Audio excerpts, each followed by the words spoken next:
पण लागू केलेला म्हणजे कसा, जर या पाण्याच्या टपरीवर एखादा 18 वर्षाखाली मुलगा किंवा मुलगी तंबाखू घेतला आणि ते प्रूव्ह झालं की त्याला तंबाखू दिलाय, तर देणाऱ्याला 7 वर्ष सजा आहे, नॉन बेलेबल वॉरंट आहे. म्हणजे त्याचा अजामीनपात्र गुन्हा आहे, तो डायरेक्ट जेलमध्ये जाणार. पहिली केस मुंबईला झाली.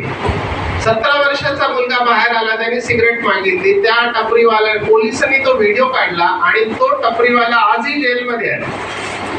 अजामीन पात्र गुन्हा फक्त तंबाखूसाठी आहे. एवढं स्ट्रिक्ट का केलं? कारण भारतामध्ये 5,500 मुलं दररोज तंबाखू चालू करतात. फार चिंतेची गोष्ट. आपलं फेल्युअर आहे सिस्टीमचं. आम्ही नाही लक्षात. आता ते काय ते म्हणतात हुक्का, हे हुक्का आलेले आहेत आणि आमच्या मुंबईला रस्त्यावर मिळतात ते हुक्क्याची भांडं, घरी जाऊन लोक पितात.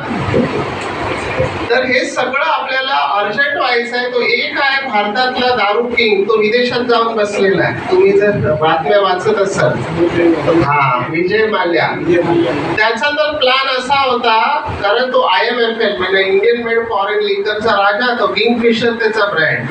त्याचा प्लॅन असा होता की आपले शेतकरी मरतायत, शेतकऱ्यांना उत्पन्न दिलं पाहिजे, मग त्यांच्या ह्याच्यापासून दारू बनवा आणि प्रत्येक किराण्याच्या दुकानावर दारूचे जसं फ्रुटी मिळते तशी बिअरचा कॅन ठेवला पाहिजे. हा त्याचा प्लॅन होता.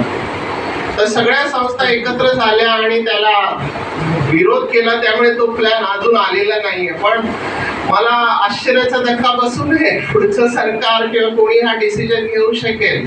काही कारण काढून हे येणार. महाराष्ट्रामध्ये नशाबंदी मंडळ आहे महाराष्ट्र शासनाचं, जिथे त्याचं ऑफिस आहे त्याच्या बाजूलाच ते जे परवाना देतात ते कोण असतात, दारूच्या दुकानाचं परमिशन देणारे अबकारी एक्साइज डिपार्टमेंट. हे दोघं बाजूबाजूला आहेत. म्हणजे एक परमिशन देतं, दुसरं सोडवतं. हे मुंबईला आहे, कारण त्या वर्षा विद्याविलास नशाबंदी मंडळाच्या सेक्रेटरी आहेत, त्या आमच्या चांगल्या ओळखीच्या. तेवढं बघा सचिन बाई, ते असं चाललं.